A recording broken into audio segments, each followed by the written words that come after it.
got here another project. I'm gonna move some of these Vietnam rose in these pots to make them look full with the snake plants and tiny little bit of rose flowers because I like that combination, flowers and leaves. And yun ang gagawin natin ngayon.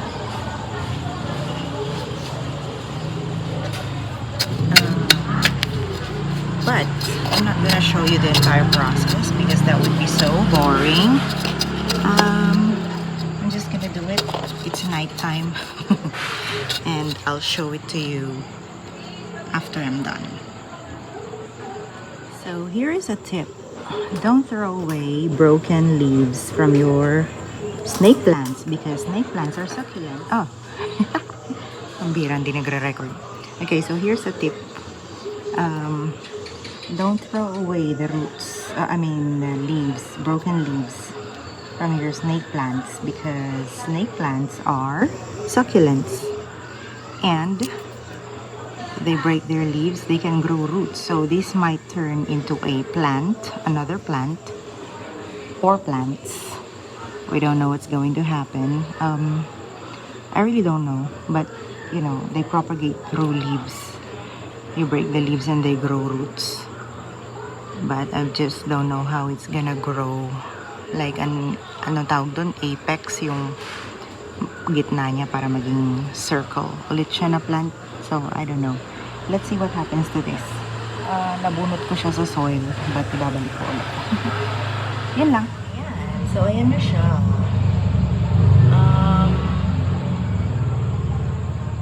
Yeah. Bawas na ito. And ito hindi ko na nilagyan dahil ubos na to. But, medyo na parang ito. But it's okay. We'll wait until those things grow.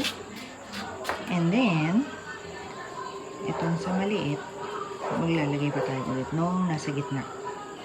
Yan. Yan. Yan siya. Yan lang.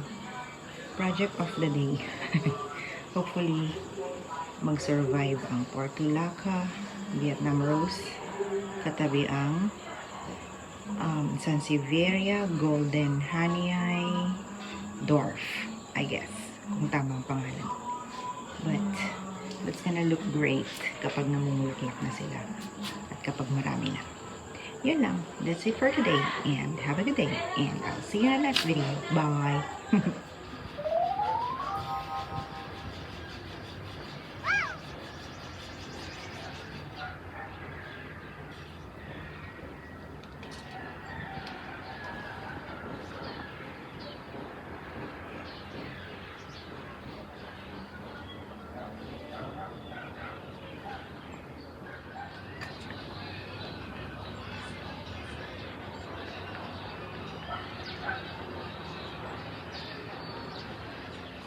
Good morning.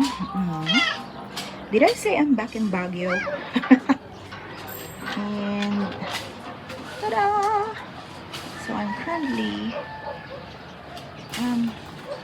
making a mess. I'm currently fixing my plants. This is all that's left with all of my plants. A lot have died, but that's fine because I'm trying to minimize, what's the word, there you go. So I'm watering the plants finally because they've never been watered except for the plants that were in here because it rained one time really hard here in Baguio. Those are the only plants that were watered, but I moved the plants temporarily in here so that I could clean up this area because this area is quite messy. And while doing that, I'm watering the plants and I'm trying to also separate the pots that don't have plants anymore because they died. So empty pots. I'm going to try to gather all the soil. Hey, congratulations, turtle vine. Still alive. I mean, that's not a turtle vine, it's a string of turtles, but struggling, but still alive. So I need to take care of that. Anyway, and the bawang, oh, 1, 2. May dalawang bawang pa.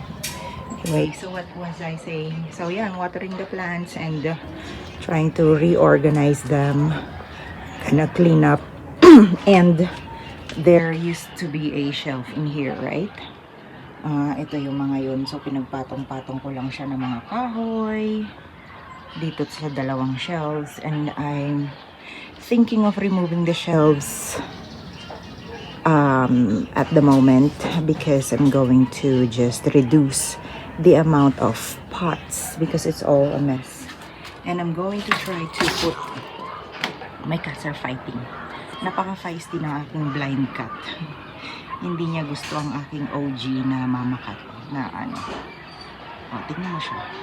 Mamaya mahuhulog yan. Tayong-tayo yung balahibo niya sa inis. Nag-aaway sila. Anyway, so cute. Just a little bit of entertainment there. Okay, what was I saying?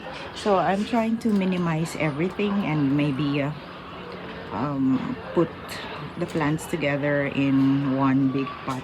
This one, for example. So i-replant ko na naman yan dahil namatay yung mga halaman na nandyan, tapos laging ginagalaw ng cats. Lagi siyang nagpupoop dyan, yung bulag specifically.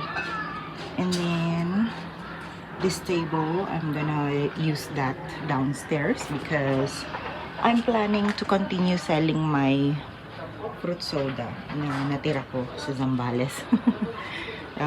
Habang medyo umaaraw-araw pa, habang medyo summer pa sa Baguio, although foggy lagi dito dahil, you know, irisan, it's always foggy in the afternoon.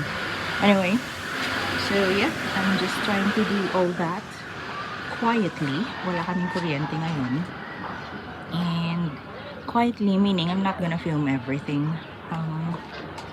Just chill, silent morning for me at the moment. And I'm just gonna water the plants and organize the shelves and stuff. So maybe at the end of the day I'll give you guys an update.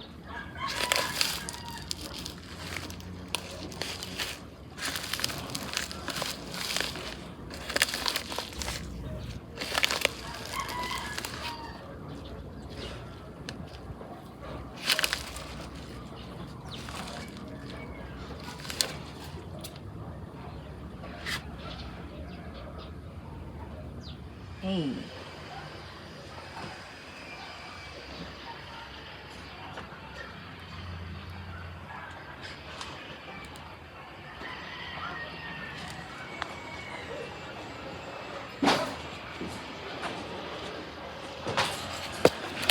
Okay, so it's already 1:30 p.m. and I'm not done yet. And what I'm doing right now is already sorting all the soil. So what I'm doing it is I'm putting all the empty pots, empty meaning the plants have died but there's soil in it left. So I'm putting all the soil in one bucket, which is almost full now, and gathering the pots together like that. Still dirty. Maybe I might wash it later on, or maybe I won't, but then that's what I'm doing right now. And then after that I could already clean up and fix the plants one by one. So yun lang ang update. And it's now 1:30 p.m. and it's starting to become foggy. Foggy. There you go. Okay, we'll continue later and I'll see you later. More updates. So far this is it. I closed it up a little bit, and I still need to clean this area up and this one, but I already feel so filthy and masyadong maalikabok dahil sobrang dry yung mga soil, and I think marami akong na-inhale na soil Hindi na naman ako nag-face mask. Yeah, I just always forget to do that. But anyway, I'm pretty happy with what's going on now. So I'll just take a little bath maybe. Yeah, just a little bath. And then continue cleaning up. I'll clean up myself first. I know I'm gonna take a bath uh, and then get dirty again, which is not typical. But this time I would want to like wear face mask and gloves and stuff. But anyway, I'm pretty much finished tidying up, or I sorting the plants at that. So I've already separated the empty pots, and then I've put the soil in these buckets here, and there's one more bucket over there. But anyway, and then the pots are over there, so pretty much I just dumped them all up in here at the moment. And then I'm gonna continue repotting some of the plants and watering them. Whoops, motorcycle. And watering the plants and until they look better. So it's a slow process. Like I said, it's not always a rush. It's not always a major general thing to do. Yeah, it has to be fun and relaxing, and this time I'm just calling it a day, and I'll continue tomorrow. I don't know what time it is. I think it's around 3 o'clock. I'm not. Ayun, naputol. I went to check the time. 2:53 p.m. So 3 o'clock. And yeah, I'm gonna continue cleaning up this area and call it a day. And gotta take a bath. I'll give you an update after. I'll give you more updates soon. Hey! I think my cats need merienda. They're so tired sleeping. But they need to have their second meal, I guess. Alright.